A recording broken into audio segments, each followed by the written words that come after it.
So we're now heading into our final fireside of the afternoon, and it's titled Fewer Players, Higher Takes, Who Owns the Future of Food?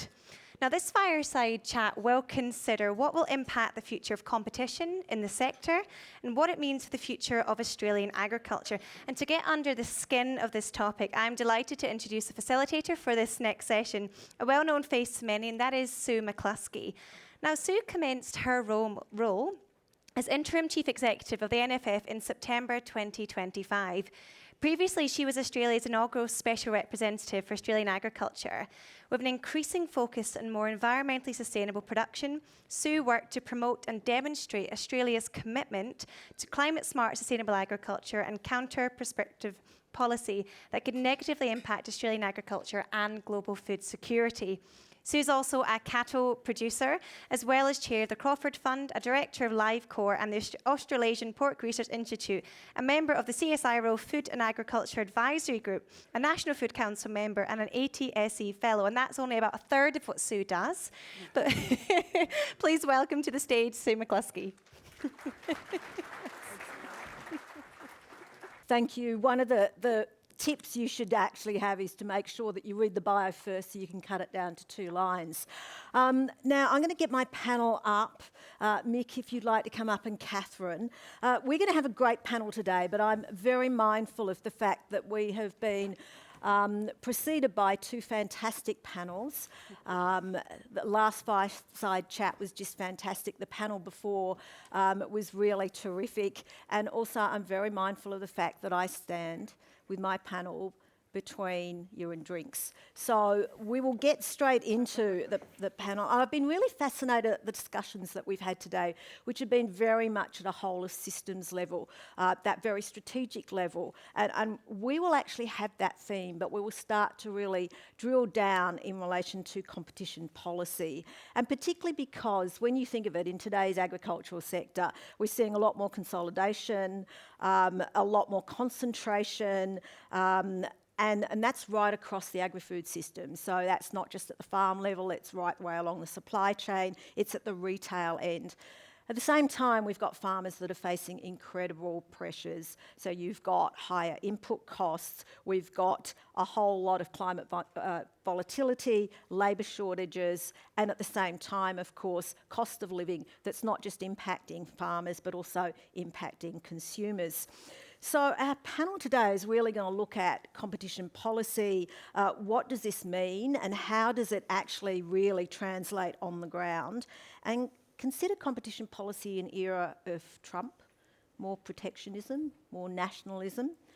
And really, what does this mean for the future of agriculture and food? So let me introduce my panel. I have here on my right Catherine de Fontenay, who's a commissioner at the Productivity Commission.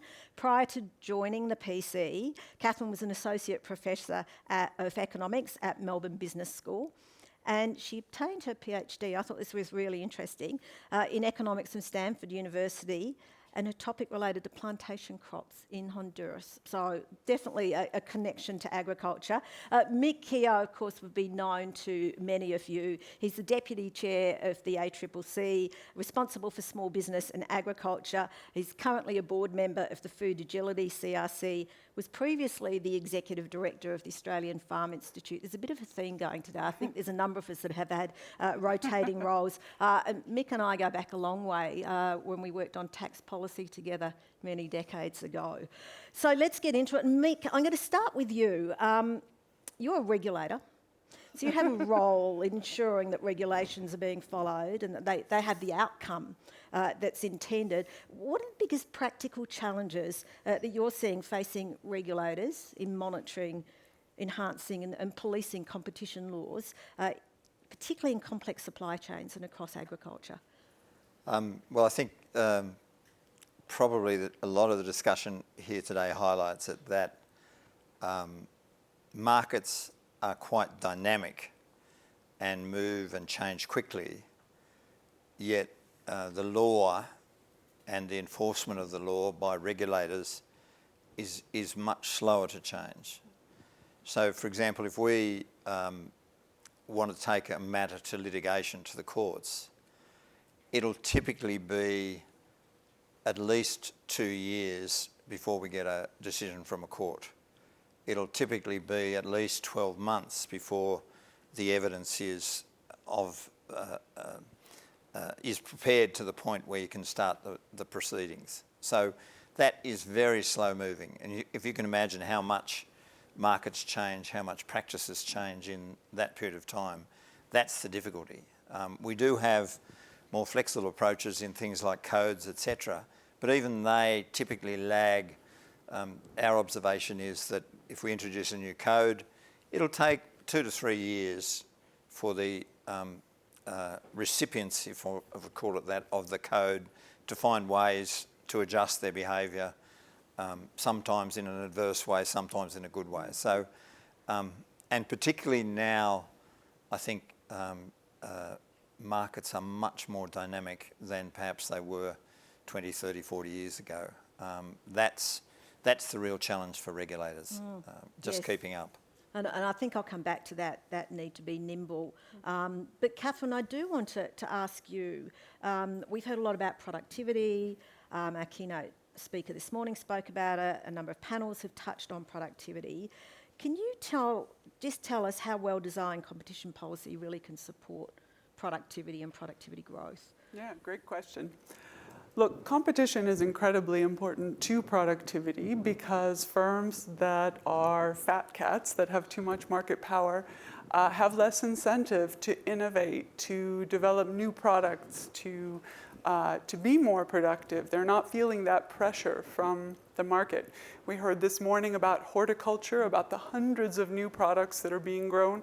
That's innovation. That is productivity. And so competition policy does give us some tools to address market power. As Mick said, it can be a challenge to kind of keep up in our dynamic environments. And so government has been focused on revamping some competition tools, and we really support that. It's a sort of no regrets thing, having more effective competition policy. But I think it's worth emphasizing that competition policy is not the only tool you have to get more competition. In agriculture, trade is far and away our most effective tool, right? Export markets provide an alternative that gives farmers more bargaining power and is an antidote to market power. More import competition is helpful on the supply side for inputs. So on the side of trade then, how do we get more transparency? How do we use competition policy to be able to build that resilience? I mean, Australian agriculture, around 70% plus of our produce is exported. We rely on exports. What role does competition policy play there in interacting with trade? Ooh, that is an interesting question. Mick, do you have a view? Mick will be able to answer this. Well, I think there's a very relevant example that sort of highlights that. So we've just completed a fairly detailed inquiry into supermarkets and their behaviour. And the thing that fascinated me is the contrast between supermarkets and their commercial relationships with the fresh fruit and vegetable sector and their commercial relationships with the beef and livestock sector. In the beef and livestock sector, contracts with the supermarkets typically have 3 months forward, a firm price, a riser clause in case the indicator goes up, and an absolute commitment that it will, if you deliver according to the specs, that contract will be honoured. In the fruit and vegetable sector, it's the exact opposite. You get to become a supplier, you have to sign up to a commitment, a volume commitment. There's no obligation on the retailer to take that commitment. There's no price included in that commitment, but that's the gateway to become a supplier. You then, eventually, if you get all the accreditation right, participate in a weekly blind tender where you have no idea what other participants are offering. You get told what price you'll be receiving. You've got ripe produce, you've got no alternative. You then get a purchase order, and just as often as not, that purchase order will get cancelled somewhere a couple of weeks later because demand hasn't been there. They're oversupplied. So there's the contrast. What's the difference? Livestock producers have got a very strong demand coming out of the export market, so it drives a very competitive risk-sharing contracting arrangement between supermarkets who, on the same hand, where there's no export competition, absolutely exploit their market power to the absolute detriment of fresh produce growers. So that really, I think, tells you how important trade is, how important competition is in terms of making sure you've got viable alternatives in markets. Thanks for that, Mick. And let me just stay with the fat cats, as you call them, I think. Catherine, you know, the supermarkets, we've been hearing a lot about the supermarkets and the ACCC in recent weeks, probably more on the consumer side. But you talked about what you've been hearing in the horticulture sector. Let me ask you this. We're hearing the same things over and over again. You know, so if I go back 13 years to the Harper Review, and we were doing consultation then, and we were hearing the same complaints. Why are we still hearing the same things? Well, you mustn't have done a good job in the Harper Review. What did you do? We tried, and you know, it's interesting because the fair question is, what did we not do right, or what did we not do enough of, or have markets changed? But why do we keep hearing the same complaints when, on the other hand, we have these competition policy reviews because we say competition policy is the answer?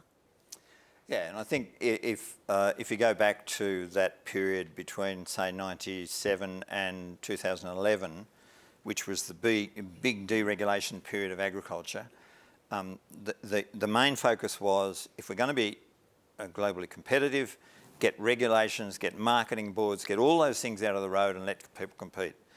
And I think there's no doubt that was a big trigger for the productivity surge that you saw in agriculture in the first decade of this current century. I think what we didn't pay enough attention to was this issue of market power and supply chains and the effect that can have up and down. I mean, regulation almost became a dirty word, but if you look in detail at some of those supply chains, there is enormous market power. I mean, Coles and Woolworths, 66% of fresh produce sales at the retail level are Coles and Woolworths. That is enormous. That has implications up and down supply chains. And I don't think we thought enough about the implications of that market power at a particular level and the extent to which that affects particularly the integrated supply chains. We see it in the chicken meat sector, we see it in the wine sector, and really I think there's a lot more thinking to be done in terms of, or think about the implications both upstream and downstream from that particular accumulation of market power. What can be done about that? And I think that's a good question. I do want to come to you, Catherine, around the policy side. And please, once again, for anyone who has a question, wave that colourful baton. And I'll keep my eye out for it as well as online. But Mick, I want to stay with this issue around the supermarkets in particular, but we have seen a lot of consolidation, we've seen a lot of concentration. Effectively, we're an oligopoly. You could almost say a monopoly. We're a monopsony on the consumer side. Is the reality that there's only so much competition policy can do in a marketplace like Australia? You know, the number of times that I would hear, but look what they've done in the UK and they've got, you know, you open it up to more competition. You mentioned the two big majors. I mean, we now have other supermarket chains that are here. They're not even coming close to Coles and Woolies. No, and I think when you look in detail at competition policy, it focuses on what you might call the horizontal layers of markets. So in other words, is there competition at the supply end? Is there competition between parties in distribution, in wholesaling, in retail? And I think, as I said before, what we've seen over time is an accumulation of market power at particular layers in supply chains. And sometimes it comes just through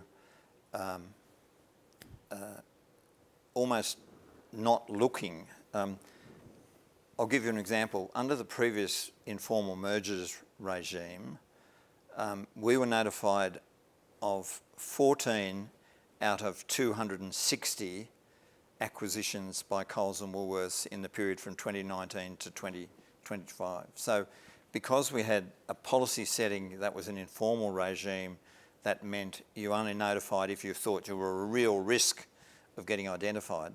That allowed that accumulation of market power to go on almost unabated. We've now got, as of 1 January this year, a new merger regime that's compulsory notification, and that will have a much better visibility over that. But to some degree, the horse was bolted in a sense that the consolidation's already occurred. So we've got to think really hard about things like the power of information. That asynchronous information that results really does hand bargaining power to the incumbents. The ability to determine where risk will be borne really sits with those with market power, and that can be quite adverse to other participants in the market. So there's a whole range of much more complicated thinking needing, I think, than just simple, get rid of regulation and everything will work well. Yeah, it is complex. Catherine, I know you want to say something, so I'll go to you, and then we've got a question, I think, up the back here. Yeah, I think that Mick's raised some great points about the fresh fruit market and fresh produce market. Let me circle back to that for a second, but we do need to think more about those vertical dimensions of the supply chain, and some of those acquisitions are vertical acquisitions of meat processors, and so we've often tended to look, are you acquiring a competitor? And we haven't thought enough about whether, if I acquire a meat processor, is that then giving me a better bargaining position relative to other sources of supply? So we do need to think about those vertical dimensions. In the fresh produce market, look, it is challenging to give them comparable contract conditions to livestock because there is that variability of your supply, and you might have a lot of cucumbers this week and not so many next week. So there are some challenges there. But I think, as Mick described, what we've ended up with is something that looks like a spot market. So there's no guarantee of a quantity, there's no guarantee of a price, but at the same time, you have bargaining going on, and you have bargaining going on after the producer has already incurred all of the costs of production. And so they're in an incredibly vulnerable bargaining position. In economics, we call this hold up in the sense of being mugged, New York style. And so there's a real risk of hold up if we are allowing those price negotiations to happen without any information at the end of the production process. So if we are going to have more of a spot market type of structure, then we do need to provide a lot more information. And I would agree that some of the recommendations about making sure that suppliers know the average price that's happening and the quantities that are being transacted, people need enough information so that they understand their position in those markets. The other way is to go completely the flip side and to say, no, for 70% of your production, you need forward contracts and you need to guarantee what the price and quantity will be. But I think that that doesn't line up very much with this very dynamic, very sophisticated market we now have. Things like aggregators, so farmers who are selling the supply from other farmers. So if I say, I'm going to buy all of your output. Well, what is your output if you're also getting output from other farmers? So it is a complicated market. I do think that providing more information could potentially change things a lot. I think it's worth trying, and then it's worth checking how that changed things in some time. Thank you for that. Let's go to the question at the back. Thank you. Thank you. I actually feel quite shocked by what you've shared with us, Mick. It seems to me that what you've described in the way that fresh produce suppliers are being treated by the supermarkets at the very least seems to be unconscionable, if not an actual abuse of market power. And I'm sure there's legal niceties about whether that actually fits within the legislation or not. But it's no surprise that AusVeg's industry sentiments for the last couple of years suggest that 40% of horticultural producers are planning to exit within the next 12 months, and another 40% would exit if they had a pathway. Surely, if those figures are to be believed, that is a massive risk in terms of resilience and food security. And I would just kind of, as a provocation, invite you to think perhaps outside a pure market context in thinking about this question. There's another frame we could look at here in understanding food as a public good, food as more than a commodity, food, and certainly fresh produce, which is fundamental to population health and public health. We need to, most of us don't eat enough to have a healthy diet. 50% of the calories of the average Australian now come from ultra-processed food.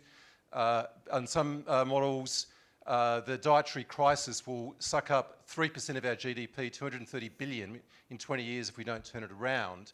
Can we not think about other mechanisms such as municipal markets, groceries, local markets, local food economies that government can invest in to actually prioritise fresh produce providers and treat them properly? I'm going to share that answer with you, Mick, so over to you first. I think you often hear that expressed. I think, unfortunately, it's hard-nosed economics and markets that determine what the real outcome is. And we've seen it this week. The price of chartering a truck across the Nullarbor has gone up from 10,000 to 30,000, simply because the supply chain has broken because the transcontinental railway has been flooded. So I think that hard economics, the resilience of supply chains, is probably more likely to drive a reconsideration of how markets work than perhaps issues around food security, etc., because it's not a reality that most people even get concerned about. But when you see that resilience in supply chains, I think that's where people start rethinking the benefits of concentration and the benefits of really only having a few players in a particular market. It's not an easy issue to try and pick through. I think it's a wonderful thing how strong markets are and the power of markets. Try as we might to like to divert sometimes, markets usually win in the end. And I'll probably just add that from a National Food Council perspective, the issues you raise are the issues we are going to be grappling with on the council, particularly in the context of food security, national food security and regional food security. And as you say, food is a public good.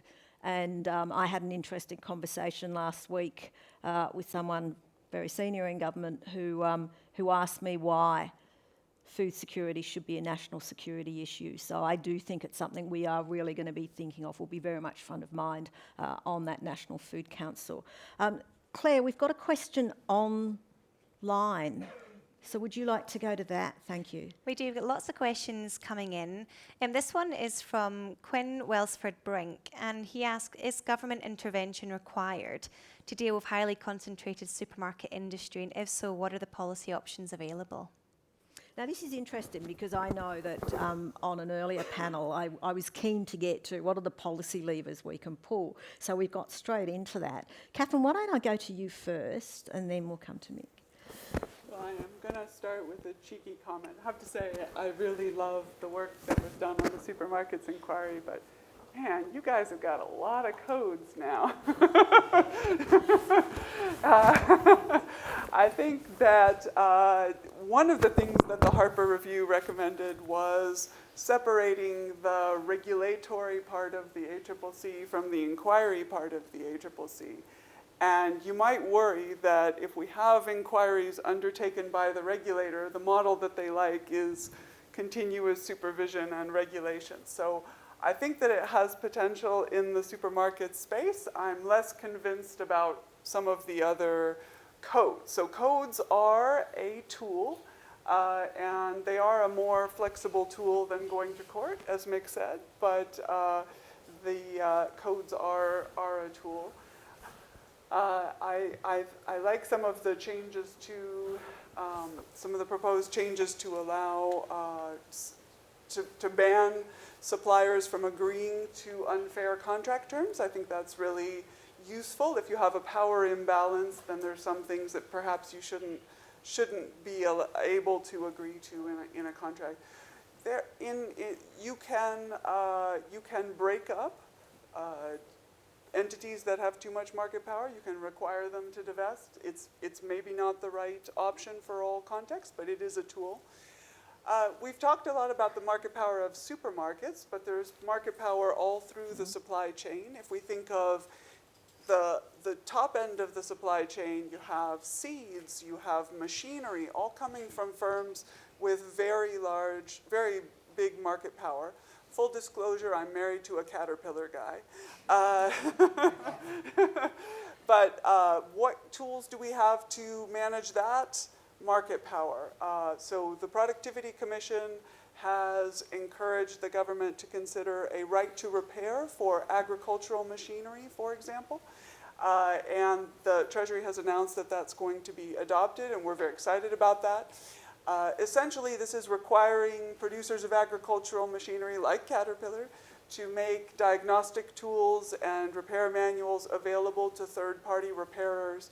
We estimate it's going to save many tens of millions of dollars to farmers because they can get the repair done locally and quickly. And it maybe doesn't lock you into continuing to have one producer's machinery in a particular area. Mm. And certainly the EFF was very pleased to see what came out in relation to right to repair. Mick? Unfortunately, absent better solutions, codes are better than legislation, only just, but they're more flexible. There is some movement in terms of setting minimum standards. So unfair contract terms is an example, but they don't necessarily apply in all situations. The government's at the moment consulting on the introduction of unfair trade practices law, but again, at this stage it only applies to business to consumer, not business to business. So it's a gradual progression. But so in some respects, codes and laws set minimum standards, and codes are probably more flexible in that compliance can be followed up and delivered more quickly than it can through the courts, for example. But it's interesting. I think, as I said before, I don't think we pay enough attention to the importance of information. So if you look at both the wool industry and the livestock industry, when they were deregulated, the one thing they made sure they maintained was good sources of market information. And that, I think, makes a huge difference. But it's a slow burn. It doesn't solve all the problems immediately, but it does two things. One, it puts suppliers into a better bargaining position, but it also acts as a bit of a disinfection in a sense. It's a bit of sunlight into what's happening in the marketplace. And I think the wool industry, the livestock industries did that very well. I don't know whether we necessarily knew what we were doing at the time, but that's been quite a valuable element of the operation of those markets. I think, unfortunately, it hasn't been available or has never been reliable in the horticulture sector, and I think that's one of the weaknesses. So information by itself can be quite an important factor in getting markets to work better. Yes, it's that transparency that's really important. Can I just ask another question about codes? Because, I mean, we generally would say we don't need any more regulation, we've got too much regulation, there's too much red tape, there's too much green tape. And so you generally would say, well, we would go for a voluntary code of conduct first, and if that doesn't work, you might go for a mandatory code of conduct, and then you might have to look at black letter law. But by the same token, industry can work their way around codes of conduct. So how do you think we can be nimble but at the same time not coming in too hard with regulation, and be able to use codes to be the most effective they could be? Well, I think the codes have got to focus on the right thing. So they need to create, if they can, viable mechanisms for dispute resolution, and they need to set some minimum standards for contractual arrangements between the parties. That's about all they need to do. If they do much more than that, then I think they do just clog up the system and become an impediment rather than a benefit. So it is. I mean, the horticulture sector's a tricky one because it's got some chronic problems in the wholesale market. It's got intense concentration in the retail sector, and it's also got a lot of small players that, for a whole range of cultural reasons, aren't necessarily familiar with what's happening around them. So it's a really challenging one. Yep. Catherine, and then I'll go to a question at the back there. Yeah, I agree. I think codes have to focus on the right thing, providing public information that is allowing market participants to make decisions well-informed is a really valuable role. When they start to involve a lot of reporting to a regulator, then they're very onerous. There is a very heavy burden of regulation on the agricultural sector already and the supermarket sector, and so we don't want to necessarily add to that. I also think if you have mandatory reporting and annual supervision of that reporting, you can fall into a rut where you don't want to disagree with what you said the year before, and so you don't find that market power is getting worse if it is getting worse. So I think we just want to make sure it's focused on the right stuff. Yep. Question at the back there. Thank you. I think the information asymmetry point is really interesting, and I'd be curious from the panel how can we address information asymmetry both in horticulture or produce, but maybe more broadly within current competition constraints, understanding that, of course, if you start talking about total volume or an average sales price or whatever, how do you grapple with that issue while still not behaving, inappropriately in a competition context, understanding that we've spoken a fair bit about the produce sector, and of course the ACCC is currently in the middle of prosecuting a range of companies in the produce sector for cartel behaviour, which seems somewhat ironic in the conversation about the lack of asymmetry, the power of the supermarkets, yet it seems to be the farmer that's prosecuted. Mick, to you first. Yeah, no, that's a very good point, and there are certainly quite strong examples. For example, in the petrol markets here in Australia, the informed sources model was originally a model that only involved service stations. Consumers didn't have access to that information. So it was absolutely ripe for collusion. And it was prosecuted, and eventually the settlement reached was, okay, you can have the system, but it has to be open to everyone. It has to be completely transparent. And that's where all the petrol apps that people now have are reliant on that source of information. But I agree, the architecture of the information system needs to be such that it doesn't, in fact, make the problem worse. Mm-hmm. So that can be filtering through a third party, averages, those sorts of things, so that you get an informed group of suppliers without necessarily having everyone incentivised to all work off the same price. Yes, I agree. One of the things that really facilitates collusion is if we're all putting in our bids at a specific point in time. If the grocery stores are supermarkets are negotiating with specific suppliers about their price and trying to push down their price, it's not at all clear why that needs to happen in an auction type of format. So you could have a kind of running tally of average prices and volumes that would, because again, it's very tempting to sort of get organized if there is a specific moment in time, and if you miss that moment, you're cut out. I mean, an example I give is the contrast between, for example, the fresh produce markets in Australia and the fish markets. So Sydney fish markets, in comes the fish, fully described, pictures on the screen. The bidding starts, it's a Dutch auction, first one to push the button gets it. So it's very transparent, very open, and little concern about collusion or collusive behaviour. But you've got almost the exact opposite in the fresh produce market, where there's no public price discovery at all. It's all different systems and information that's not always credible, if I could put it that way. It is quite opaque. We've got another question from the audience. Yeah, thank you. Mark Stevenson from the Murray-Darling Basin Authority.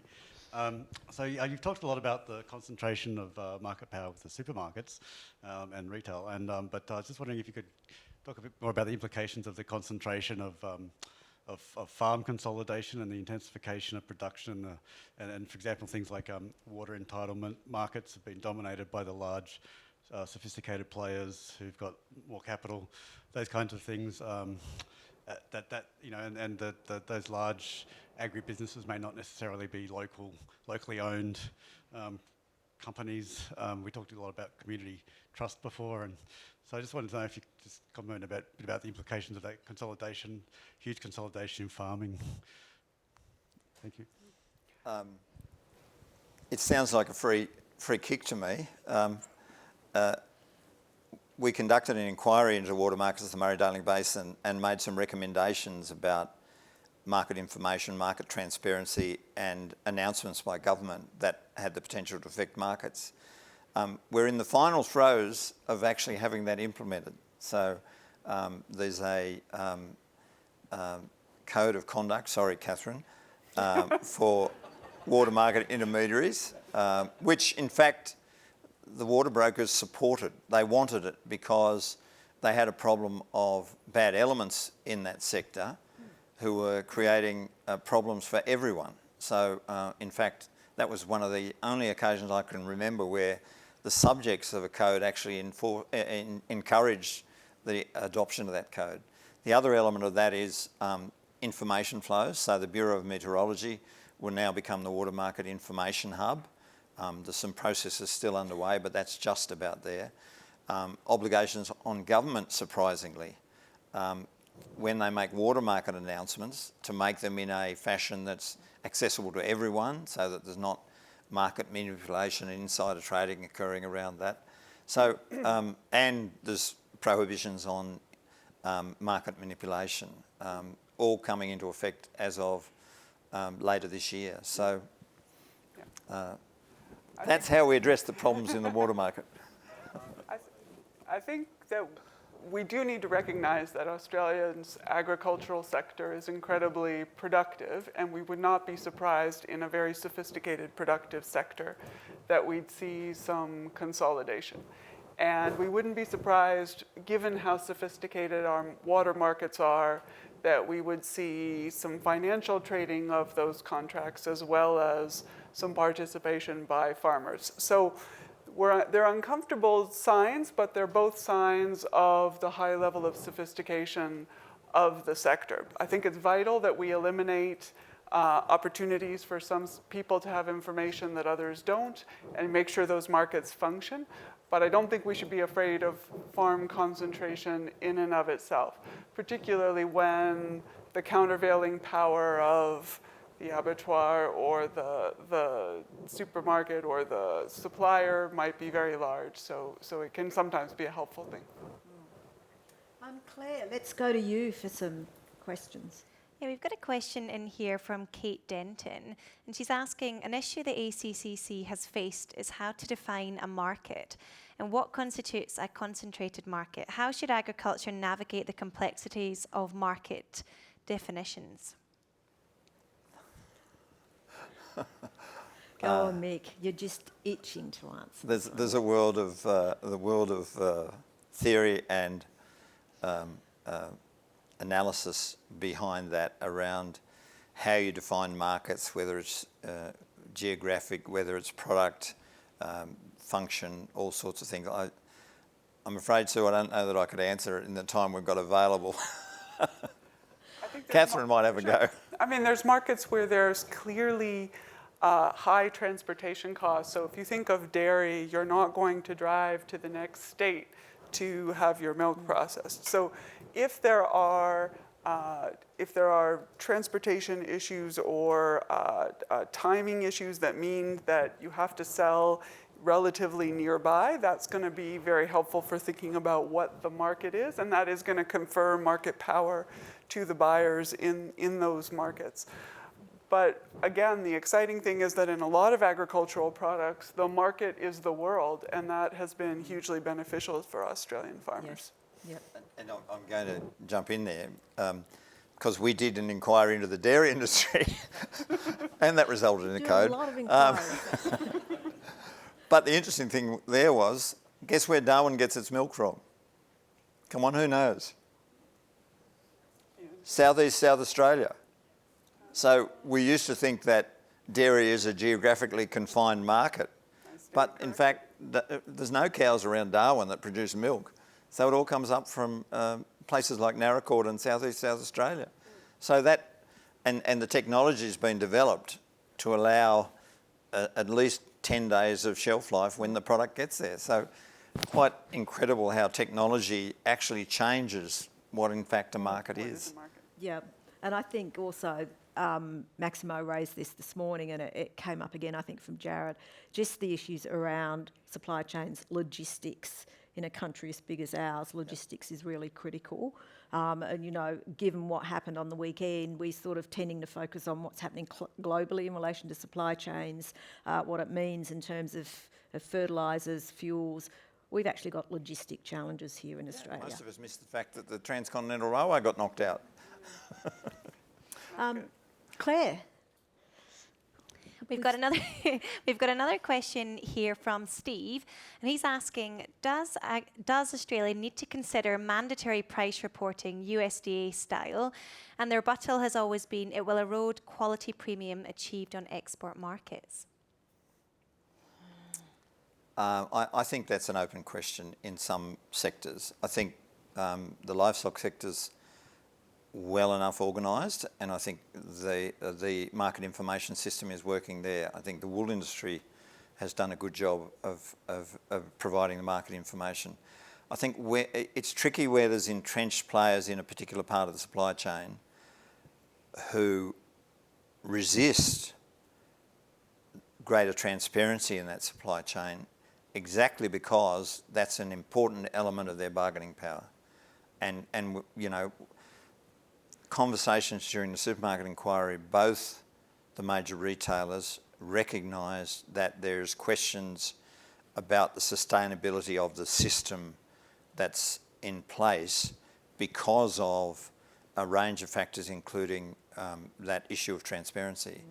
But interestingly enough, I liken them to two predators on an island with limited prey.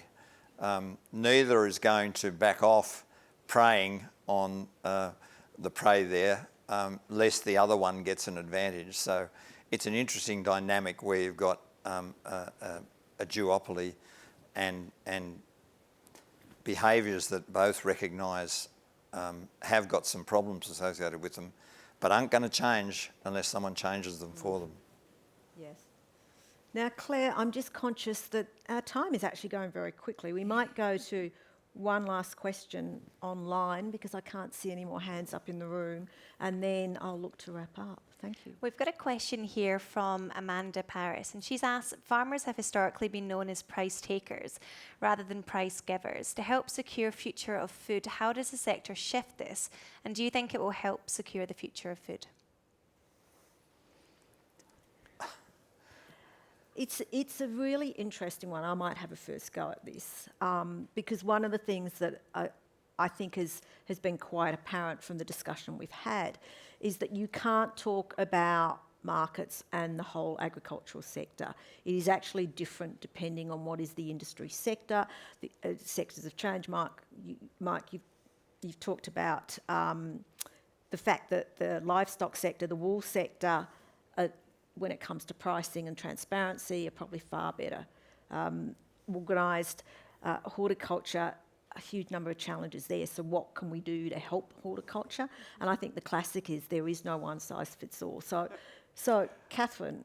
I do think that a huge part of creating more value add and therefore productivity is differentiation. And so it is going to mean that we have, brand reputations, but also unique products. And so Cape Grim beef and specific horticultural products that are remarkable.